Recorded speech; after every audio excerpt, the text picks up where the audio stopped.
Alors le jubilé, c'est une fondation ancienne, c'est très récent. Ensuite, effectivement, ça devient une sorte de tradition, on va dire tous les 25 ans, une année sainte et un jubilé. Pour moi, la principale raison, c'est que, la principale fonction du jubilé, c'est de recharger sacralement, de recharger en sacralité une histoire sainte, qui est une histoire de plus en plus ancienne. L'événement fondateur du christianisme, c'est-à-dire la résurrection du Christ, tous les dimanches, c'est une semaine plus ancien. Et donc je pense qu'il y a dans l'Église une nécessité de redire en permanence l'actualité de cet événement, qui est un événement passé, mais qui doit rester un événement toujours présent. Comment la bonne nouvelle, comment l'Évangile se redéfinit, se reformule en permanence à l'épreuve de l'actualité. Dans la religion catholique, le jubilé est l'occasion de célébrer la réconciliation et le pardon des péchés dans un mouvement d'espérance et de solidarité. Ses origines remontent à l'Ancien Testament. Le jubilé étant une célébration traditionnelle du judaïsme qui est établie par un des commandements que Dieu transmet à Moïse sur le mont Sinaï.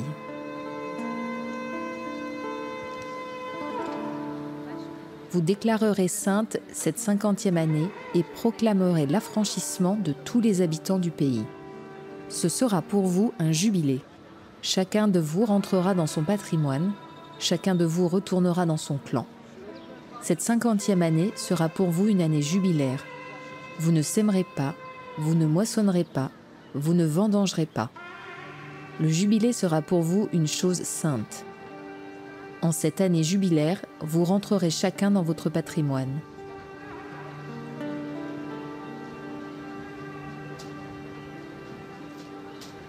Il faut remonter au XIVe siècle pour que les catholiques puissent profiter des indulgences apportées par les jubilés.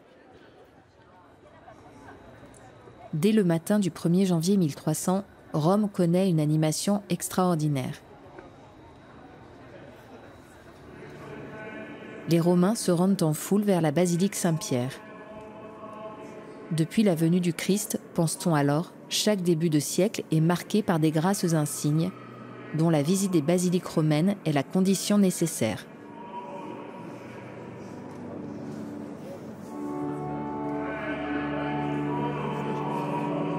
En dépit de rumeurs contradictoires sur l'étendue des indulgences, les pèlerins arrivent de partout pour visiter la basilique, confesser leurs fautes et prier au tombeau des apôtres. De la bouche des pèlerins monte cette naïve supplication. « Saint-Père, donnez-nous votre bénédiction avant que nous mourions. Nous avons entendu dire par les anciens que tout chrétien qui visitera les corps des apôtres pendant cette année centenaire sera délivré de ses fautes. » Ainsi se déclencha le grand mouvement religieux qui allait ébranler toute l'Europe en cette première année du siècle.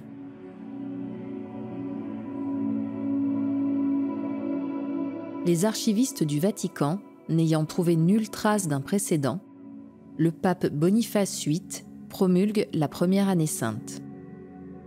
Assisté des cardinaux, il monte à Lambon et présente la bulle au peuple.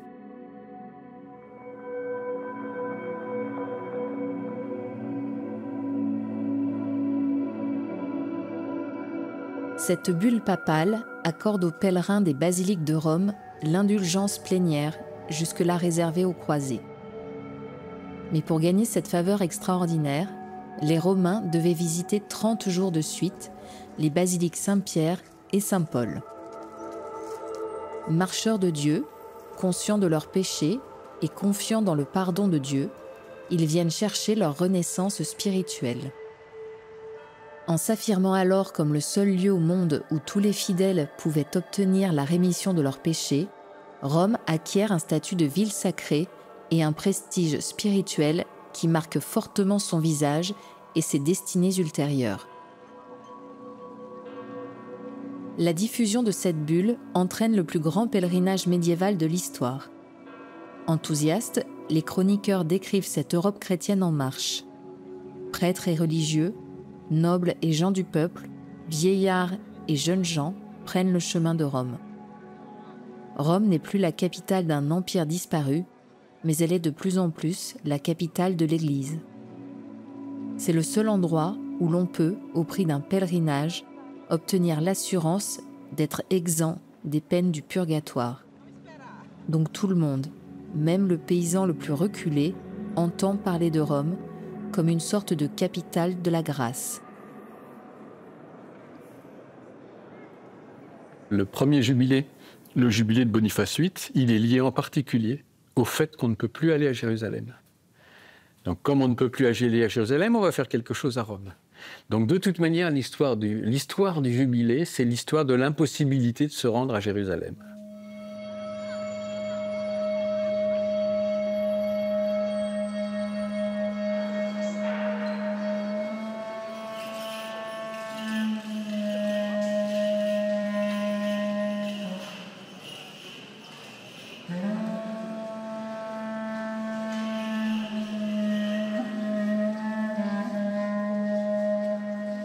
Les lieux saints sont des lieux importants de la mémoire chrétienne. À défaut de Jérusalem, il y avait Constantinople et il y avait Rome.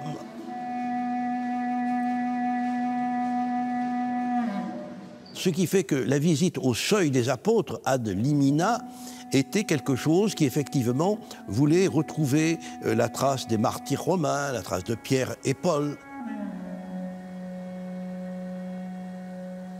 Dans le christianisme, le culte des martyrs est très ancien et dès les origines, c'est-à-dire que dans les années de persécution que les chrétiens ont connues, les chrétiens ont considéré que ceux et celles d'entre eux qui avaient résisté jusqu'à la mort, qui avaient donné leur vie pour affirmer la foi, étaient considérés à part.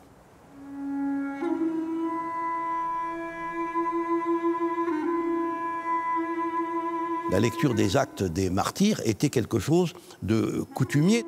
Lorsque des chrétiens se réunissaient, ils rappelaient le souvenir des morts, et en particulier de celles et de ceux qui étaient morts pour professer la foi.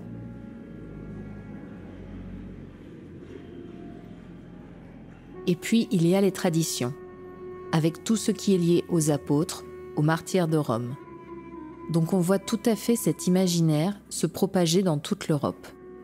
Par exemple, au XIVe siècle, lorsque sainte Brigitte de Suède a une vision de Dieu qui lui dit de se rendre à Rome.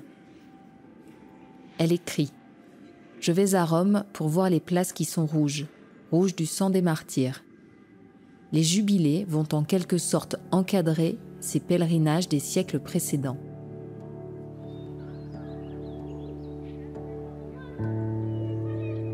Mais cet élan populaire sera contrarié lorsqu'en 1306, alors qu'il est en France, le pape Clément V s'installe sur les bords du Rhône, accueilli par les dominicains. Ce séjour est provisoire, mais le provisoire dure à cause de la gravité des affaires à traiter avec le roi de France et surtout de la persistance des troubles en Italie. Le temps passe et la papauté se trouve bien à Avignon, beaucoup plus centrale que Rome dans la chrétienté latine. 7 papes se succèdent à Avignon. Ils imposent un centralisme administratif, judiciaire et fiscal. La papauté d'Avignon est avant tout une papauté de juristes, d'administrateurs, qui crée une véritable machine bureaucratique. Les pontifes avignonnais sont entourés de savants et de lettrés. Ils rassemblent la plus grande bibliothèque d'Europe et réunissent à leur cour les meilleurs artistes. C'est une période brillante pour les arts et les lettres. Mais les légistes français ont beau répéter l'adage « là où est le pape, là est Rome », le pape est l'évêque de Rome, le successeur de Saint-Pierre.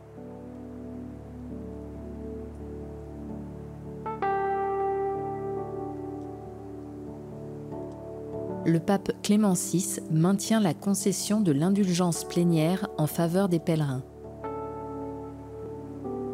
après avoir reçu une délégation de Romains qui lui demande de décréter un jubilé avant l'échéance du prochain siècle, il réduit à 50 ans ce délai et annonce pour 1350 le prochain jubilé. Ce document pontifical est le premier qui formule explicitement la doctrine des indulgences. L'Église étant dépositaire des mérites surabondants du Christ, de la Vierge Marie, des saints, il en revient au bienheureux Pierre, porteur du ciel, et à ses successeurs vicaires sur la terre, de puiser dans ce trésor et d'en distribuer les richesses aux fidèles.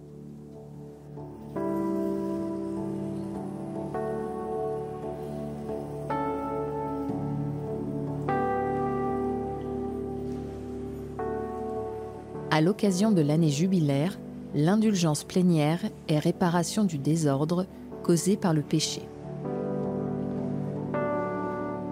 Cette indulgence ne peut être reçue par le fidèle que si ses fautes ont déjà été pardonnées dans le cadre du sacrement de réconciliation tel que la confession.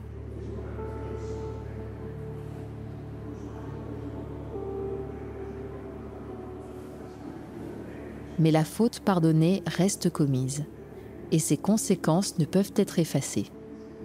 L'indulgence de Dieu permet alors d'enlever toute trace du désordre commis par le péché et offre une réparation totale, une grâce qui débarrasse l'être humain de tout ce qui l'empêche d'être en relation avec Dieu.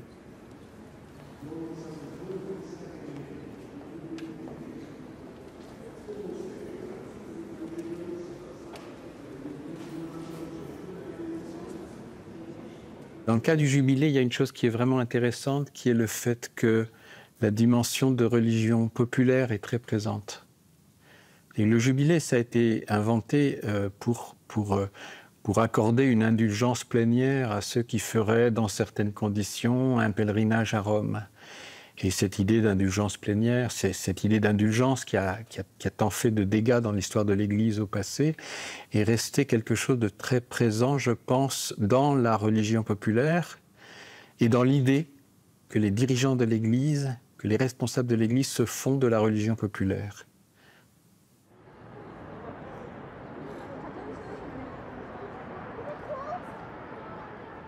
Ce jubilé de l'an 1350 se tient dans la ville de Rome sans la présence du souverain pontife resté à Avignon. Dans cette Europe bouleversée par les calamités et les guerres, les pèlerins, sous l'emprise de la crainte de Dieu, pour fléchir sa colère ou le remercier d'avoir échappé à la peste qui décime plus d'un tiers de l'Europe, affluent à la ville éternelle.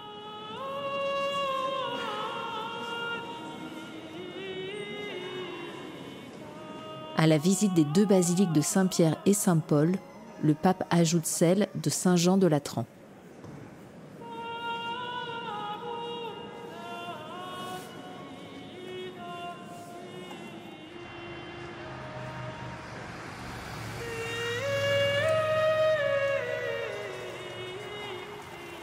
Le pape Grégoire XI revient à Rome en 1377.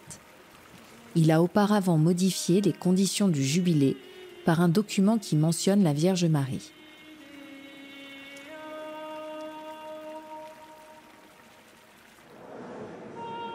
Les lieux de la Vierge, désignés par son nom, devaient être vénérés par les fidèles chrétiens.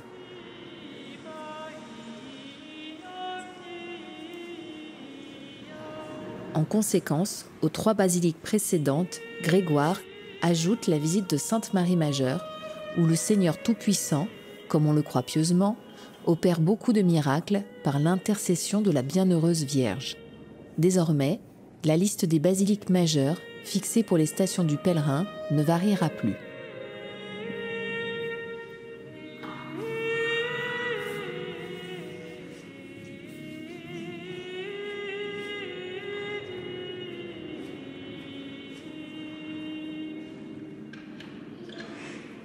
Dans le rituel des jubilés, le pape Alexandre VI ajoute l'ouverture de la porte sainte.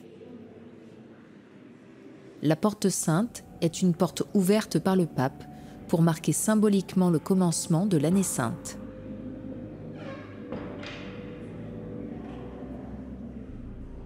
Le 24 décembre, Alexandre VI revêtu de ses vêtements pontificaux et portant la tiare, fait son entrée dans le portique de la basilique Saint-Pierre.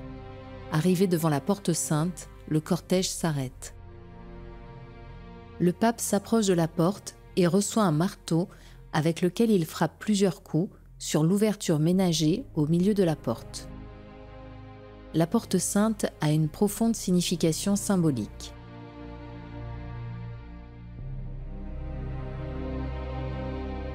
Dans les Saintes Écritures, la porte est souvent vue comme le passage à travers lequel la gloire de Dieu entre dans la maison ou métaphoriquement dans l'âme humaine.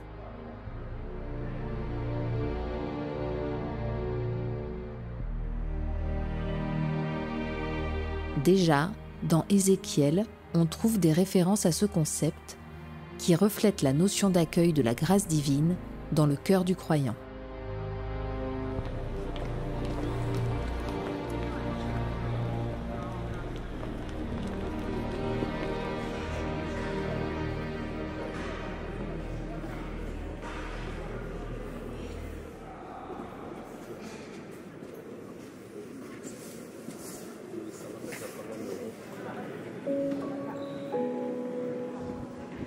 Parmi les hantises qui traversent la chrétienté, l'angoisse du jugement qui se rapproche est présente partout. La croyance au purgatoire, lieu intermédiaire entre paradis et enfer, conduit l'Église à vendre des indulgences pour en abréger le séjour. Pour certains, le meilleur moyen de se préparer à l'au-delà de la mort est la possibilité d'acheter ces indulgences que vend la papauté. Même si l'argent récolté est destiné à la grandeur de l'Église, pour d'autres, cette confusion entre le salut et ses trafics financiers est jugée scandaleuse. La foi seule peut sauver.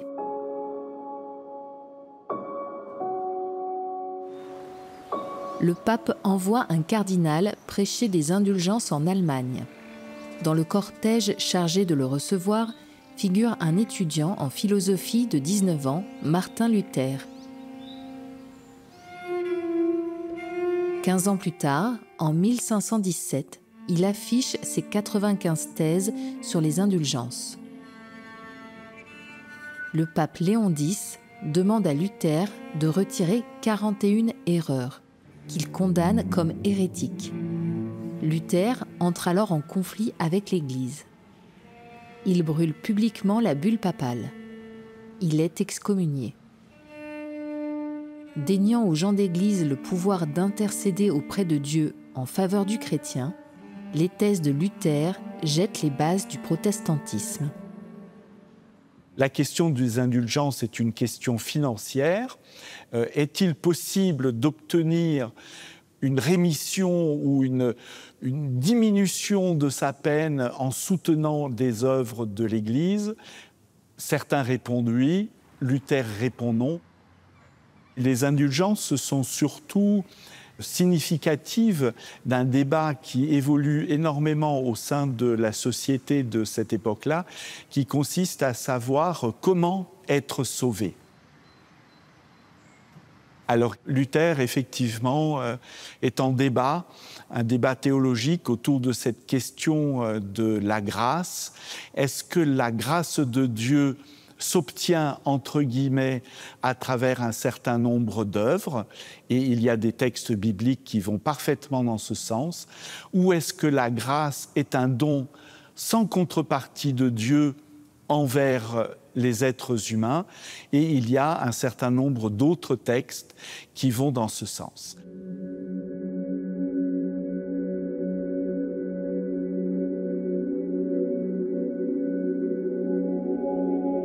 Devant les conséquences de la réforme proposée par Luther, le Saint-Siège a compris la nécessité d'engager une grande réforme au sein de l'Église catholique. En 1545, le pape Paul III convoque à Trente un concile qui permet de réorganiser l'Église et de réaffirmer le dogme catholique tout en justifiant les indulgences. Ce concile impose de strictes règles de conduite au clergé. Il améliore la formation des prêtres et promeut l'enseignement du catéchisme. L'Église réagit sur le plan spirituel en favorisant la formation d'un nouvel ordre. la Compagnie de Jésus. Il confirme aussi la préséance du Saint-Siège à la tête de la hiérarchie catholique. Mais le concile échoue à réconcilier les catholiques et les protestants.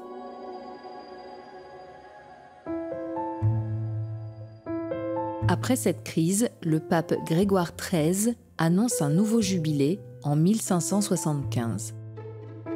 Cette année sainte sera celle de la charité chrétienne, considérée comme un engagement social. La pastorale de l'accueil se développe sous la forme du contrôle et de l'organisation du séjour des pèlerins qui sont pris en charge matériellement et spirituellement. C'est une métamorphose essentielle du jubilé. Dès leur arrivée à l'hospice de la Trinité, les pèlerins sont comptés, enregistrés. On les conduit vers le réfectoire, puis on leur lave les pieds, on soigne leurs plaies, puis on les conduit au dortoir.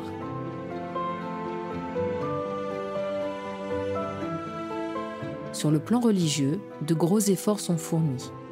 Les prêtres leur enseignent dans leur propre langue les prières et à faire le signe de croix.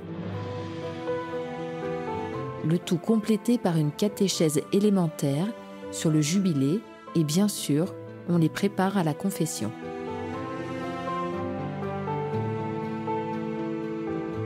Ce qui est important dans le pèlerinage, c'est moins le but que l'on atteint que le temps que l'on met et le déplacement que l'on a, le fait qu'on quitte son chez-soi et qu'on part. Le pèlerinage commence avant le voyage lui-même. La décision de le faire en est le départ. Abraham, dans la Bible, est décrit comme une personne en chemin. Quitte ton pays, ta parenté et de la maison de ton père. Avec ces mots commence son aventure qui se termine en terre promise.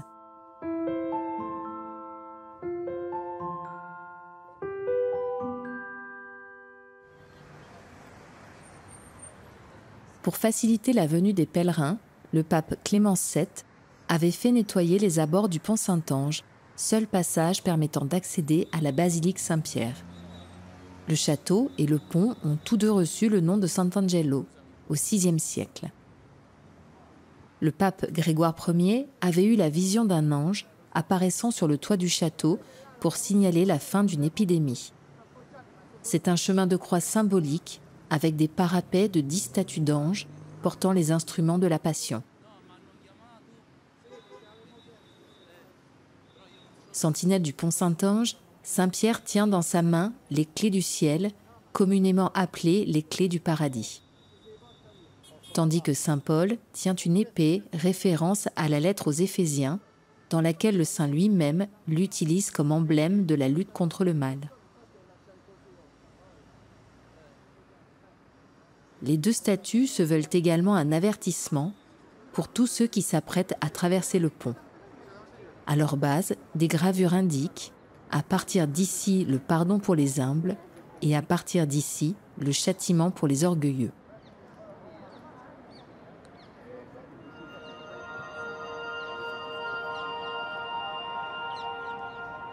Au XVIIIe siècle, un nouveau courant de pensée apparaît en Europe, les Lumières. Il s'agit d'éclairer les hommes en s'aidant de la raison et de la science. Ce siècle des Lumières est caractérisé par un grand développement intellectuel et culturel. C'est le siècle des philosophes. Voltaire, Rousseau, Diderot, d'Alembert, qui se concentrent tous sur un même sujet, la remise en question des structures politiques et des systèmes de valeurs traditionnels. Religion, monarchie absolue, éducation, science. Ils réclament la liberté individuelle, l'égalité des droits, la liberté de pensée et de croyance.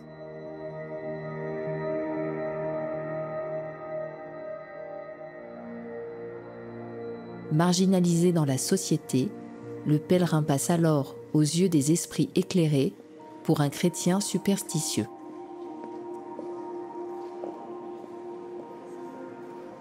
Il y a eu un moment où on a cru, au moment du positivisme, du scientisme, des Lumières, tout simplement. On a cru que la raison toute seule allait nous amener à un bonheur à la fois personnel et collectif complet. Et ça a été une désillusion complète. Ce qui fait qu'il y a un renouveau de la religion du salut parce qu'on s'aperçoit bien que tout seul, on n'y arrive pas. Quand je dis tout seul, c'est l'humanité livrée à ses propres lumières n'arrive pas à apporter la prospérité à un ensemble satisfaisant. Les dégâts collatéraux sont considérables. Et donc, une religion du salut, alors on dit, quand ça va mal, prend toute son actualité. Mais une expérience spirituelle assez simple fait que quand on est dans une situation négative, situation de corruption ou d'aliénation ou de misère, la prière, en particulier des psaumes, les prières de David, sont des prières parfaitement roboratives. Toutes les prières officielles dans la liturgie des psaumes, par exemple, dans la liturgie des heures dans l'Église, commencent toujours par ces deux invocations. Dieu, viens à mon aide, Seigneur, à notre secours.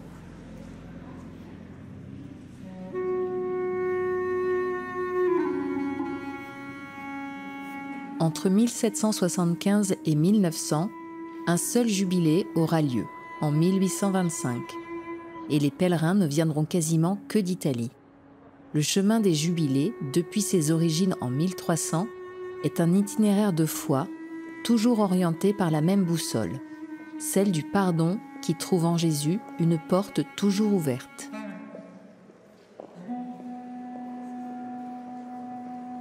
Je suis la porte.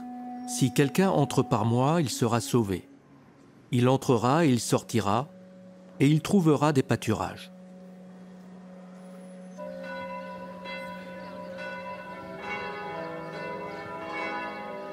Les jubilés des XXe et XXIe siècles traversent des moments cruciaux de l'histoire, des époques marquées par des progrès, mais aussi par des ruptures dramatiques. Dans la bulle de l'année sainte de 1900, Léon XIII lance un appel pour le réveil de la foi. Mais la foi du peuple chrétien a toujours été un sujet problématique pour la hiérarchie de l'Église. Le christianisme, c'est une religion qui promeut la foi des gens simples. C'est pas forcément une religion. Il y a une dimension de religion savante, mais c'est pas forcément une religion de savants. Donc le christianisme, par ailleurs, promeut la foi des gens simples. Une sorte de la foi du charbonnier. Hein. Et donc, vous avez cette dimension qui est très présente. La difficulté pour Rome, c'est de réguler ce que petit à petit on va appeler piété populaire. Mais piété populaire, c'est un mot que nous, on donne à quelque chose qui était simplement la piété des gens pendant des siècles. Nous utilisons depuis le 19e siècle le terme de populaire. Alors, la piété populaire, l'Église s'en méfie parce qu'elle y voit souvent un certain nombre de superstitions qui peuvent être en contradiction avec l'enseignement.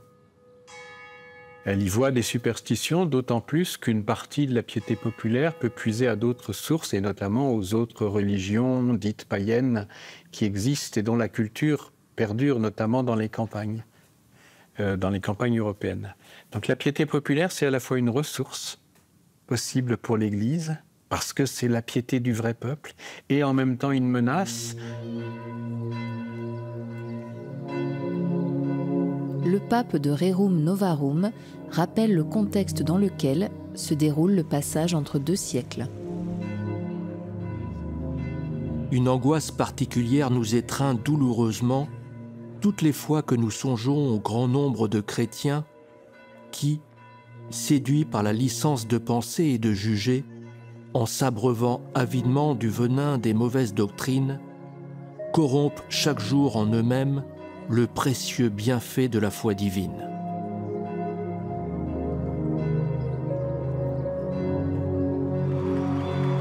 La première période des années 1900 est secouée par la Première Guerre mondiale. Des millions d'hommes se battent et meurent. Le nouveau pape Pie XI proclame l'année sainte 1925 par la bulle intitulée Infinita Dei Misericordia.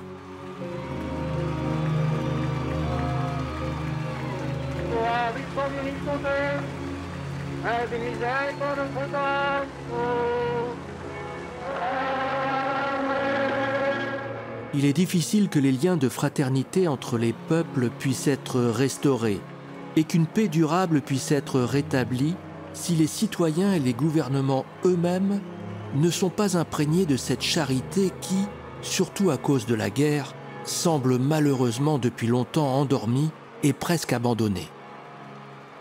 En 1933, à l'occasion du 1900e anniversaire de la mort de Jésus, s'ouvre le jubilé extraordinaire de la Rédemption annoncé par Pie XI. Pour le théologien et l'historien qu'il était, la mort du Christ sur la croix est le grand chef-d'œuvre qui domine l'histoire et qui mérite bien d'être appelé le plus grand fait de l'histoire et le plus grand bienfait. Bien que convoqué pour des chrétiens, ce jubilé de la Rédemption n'est pas à usage interne. Il est une forme éminente d'apostolat dans un monde désolé. Pie XI procéda à de nombreuses canonisations, dont celle de Bernadette Soubirous, Jean Bosco, Thérèse de Lisieux, Madeleine Sophie Barra ou encore Jean-Marie Vianney, curé d'Ars.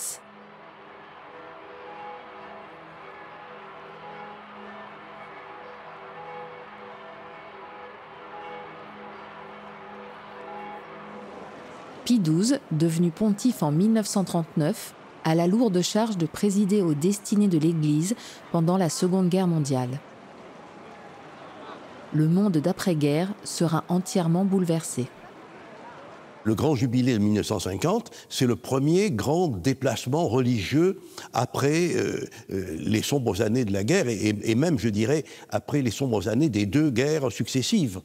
Et donc 1950, c'est la lutte contre le communisme, c'est la proclamation du dogme de l'Assomption de la Vierge Marie, et c'est aussi un grand rassemblement religieux d'action de grâce, je dirais, pour la paix retrouvée après les années sombres.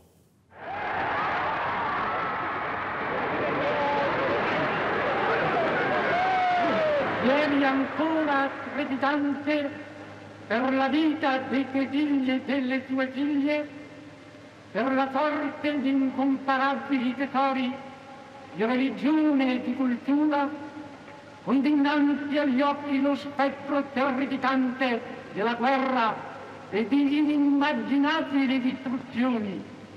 Guarda oggi con nuova speranza e con rinnovata fiducia alla tua salvezza.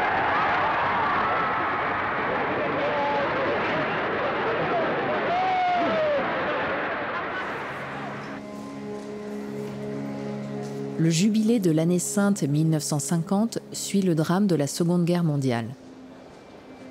Le souhait de Pie XII est que le jubilé prépare avec bonheur un retour général au Christ.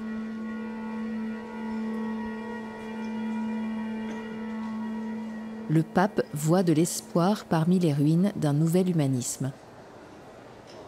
Il inscrit la démarche jubilaire dans un programme de réforme chrétienne de la société. Par l'infusion de la vérité et la force de l'Évangile, car malgré les efforts des hommes, dignes de louange, seul le christianisme qui s'appuie sur la grâce de Dieu peut accomplir ce changement spirituel. Mets-toi maintenant en route avec assurance, proclame-t-il. Il invite au pèlerinage à Rome. Cet Rome dont il assure que l'atmosphère de sainteté, de paix et d'universalité procurerait un profond renouvellement chrétien.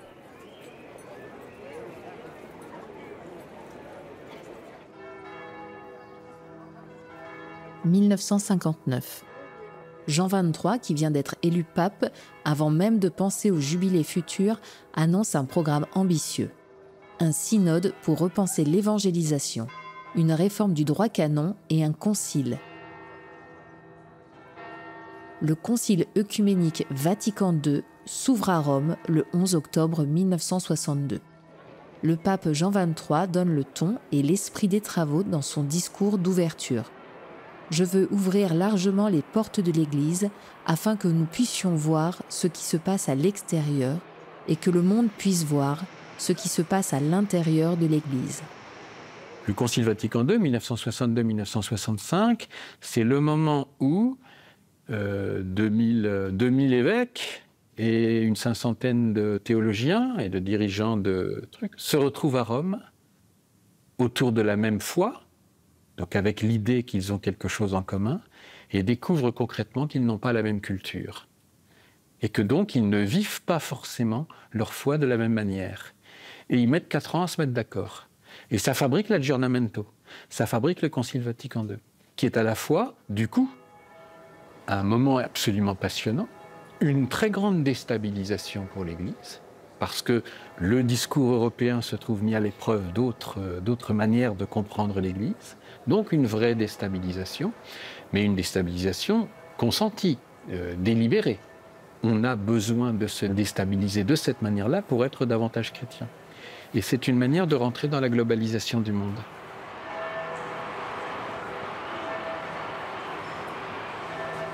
Moi, je pense que le Concile Vatican II, c'est le moment fondateur de ce qu'aujourd'hui, moi, j'appelle le catholicisme global.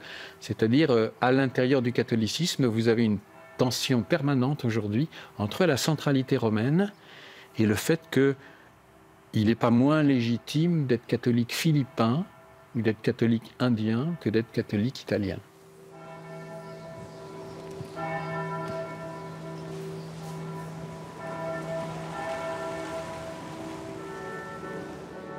Mais Jean XXIII meurt pendant le concile, peu de temps après avoir publié l'encyclique Pacem in Terris.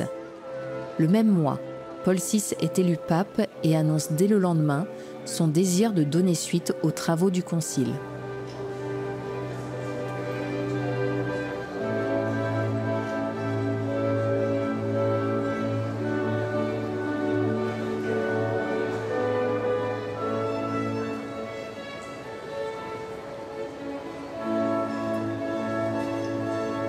Questo centro cattolico romano nessuno è in via di principio irraggiungibile. In linea di principio tutti possono e debbono essere raggiunti. Per la Chiesa cattolica nessuno è estraneo, nessuno è escluso, nessuno è lontano. Questo nostro saluto universale rivolgiamo anche a voi, uomini che non ci conoscete, uomini che non ci comprendete, uomini che non ci credete, e anche a voi uomini che forse pensando a far bene ci avversate. Un saluto sincero, un saluto discreto, ma pieno di speranza, e oggi, credetelo, pieno di stima e di amore. Dans la suite des réformes actées par Vatican II, l'année sainte 1975 fait question. Le pape Paul VI confesse la réalité du débat sur l'opportunité de pareilles célébrations. Nous nous sommes demandé si une telle tradition méritait d'être maintenue à notre époque. Mais convaincu de la place nécessaire et fondamentalement équilibrante du sacré dans la vie collective et individuelle du monde contemporain, Paul VI franchit le pas. Il décide que cette année sainte serait consacrée à la réconciliation. Cette réconciliation qu'il avait initiée quelques années auparavant, lors de son voyage en Terre Sainte, voyage suivi par une meute de journalistes.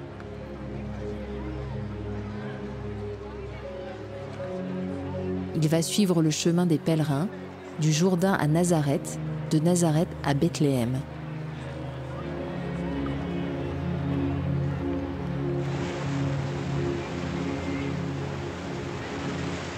L'image de la réconciliation sera celle de sa rencontre avec le patriarche Athénagoras Ier. Il s'agit d'une entrevue historique, puisque c'est la première fois depuis 1439 au Concile de Florence que les primats des églises de Rome et de Constantinople se rencontrent.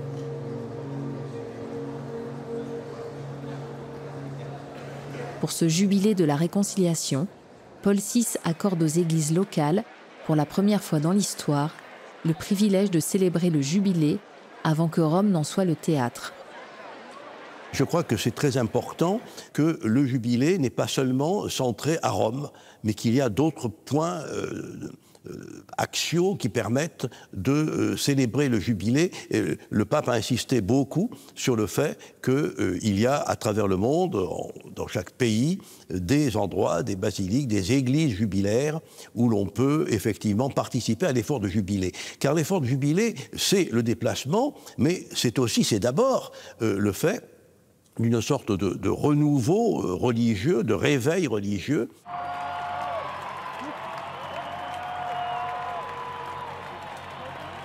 À l'occasion du 1950e anniversaire de la Rédemption, Jean-Paul II lance un appel adressé à toute l'Église pour le jubilé extraordinaire de 1983. Le pape nous exhorte à ouvrir les portes au Rédempteur. Le jubilé de l'an 2000 accompagne les premiers pas de l'humanité vers le 3e millénaire. Jean-Paul II exprime son souhait que l'année sainte soit un chant unique et ininterrompu de louange à la Trinité.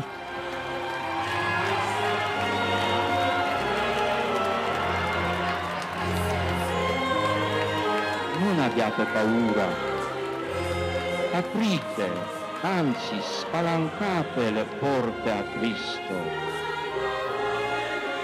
Le pas des croyants vers le 3e millénaire n'est nullement affecté par la fatigue que pourrait entraîner avec lui le poids de 2000 ans d'histoire. Les chrétiens se sentent plutôt rassurés, car ils ont conscience qu'ils apportent au monde la vraie lumière, le Christ Seigneur. Je dirais que chaque année sainte est aussi distincte des précédentes par la personnalité du pontife et par le thème qui est proposé. L'année sainte de la miséricorde, l'année sainte de l'espérance. Je crois que ce n'est pas seulement un déplacement de foule, mais c'est aussi une indication spirituelle, un thème spirituel qui est proposé par le pontife à chaque occasion.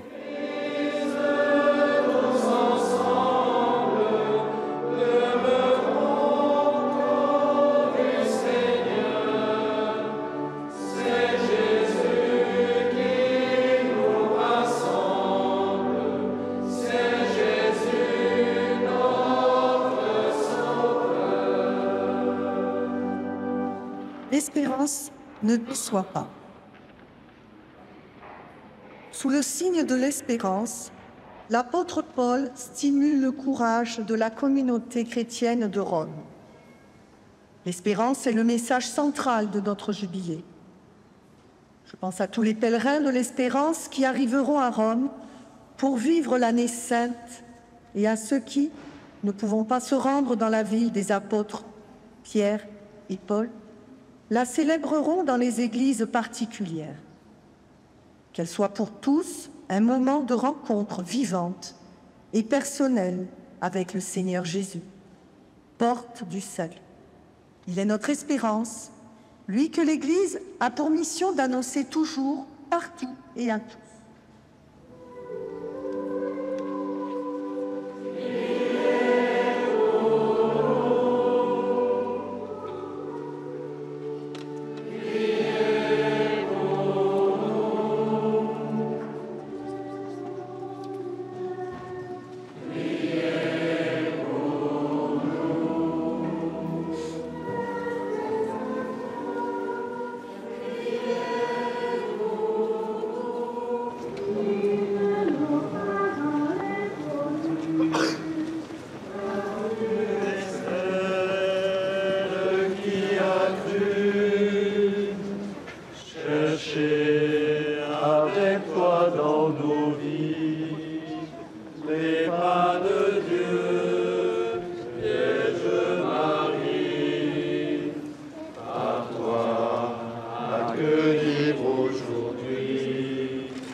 Voici le bois de la croix qui a porté le salut du monde.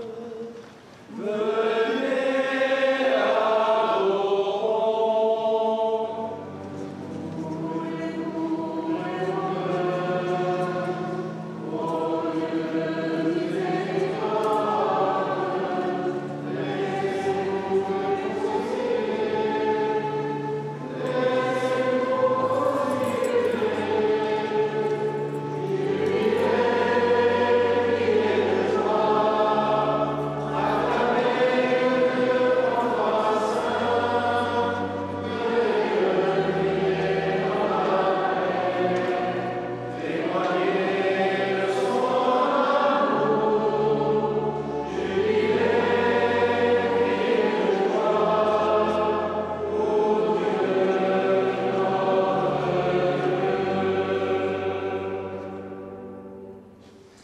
Nous sommes donc, tout au long de cette année, invités à la confiance, invités à avoir le courage de franchir cette porte pour rejoindre le Christ et devenir aujourd'hui des pèlerins de l'espérance.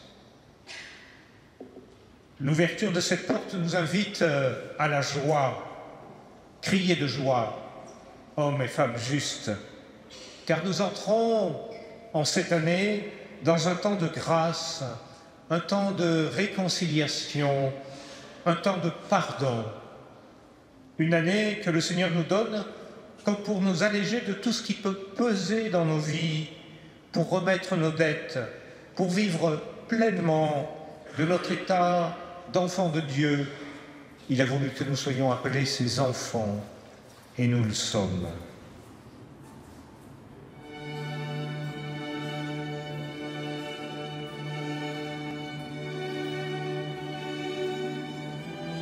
Le pape François convoque un jubilé extraordinaire en 2015, consacré à la miséricorde, pierre angulaire de la vie de l'Église. Pour le jubilé des 25 ans, le pape François indique tout d'abord un horizon. Que le premier signe d'espérance se traduise en paix pour le monde, qui se retrouve une fois de plus plongé dans la tragédie de la guerre. Le pape souligne que même en cette époque marquée par les réseaux numériques et l'intelligence artificielle, l'espérance qui ne déçoit pas reste toujours une personne. Jésus est la porte vers laquelle l'humanité doit tendre pour vivre l'espérance et trouver une véritable consolation.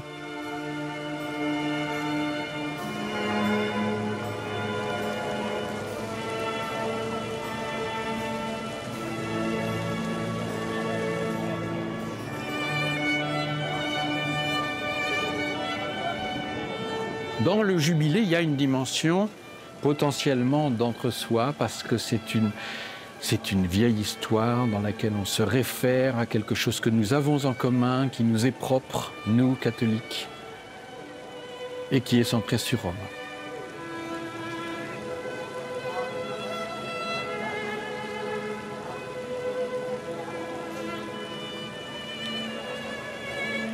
Il y a toute une dimension de récit commun, partagé.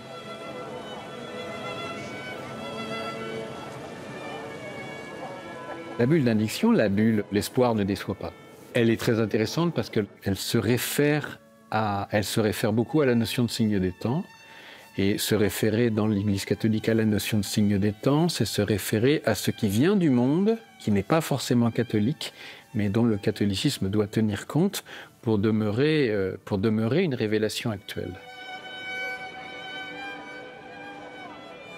La pastorale catholique s'organise autour de moments forts, les journées mondiales de la jeunesse, l'année jubilaire. C'est cette réorganisation-là qui est encore une fois une manière de recharger sacralement le monde. Et donc de redonner de l'actualité à cette histoire un peu ancienne. C'est les événements fondateurs. C'est ce que Michel de Certeau appelait la rupture instauratrice. Vous avez une histoire du monde, et puis vous avez un événement, cet événement fait rupture, et cette rupture instaure. La rupture instauratrice. Comment faire? Ça, c'est une expression qu'utilise Michel de Certeau. Comment faire pour que 2000 ans après, la rupture instauratrice soit encore une rupture et instaure encore quelque chose? Pour moi, le jubilé, c'est à ça que ça sert.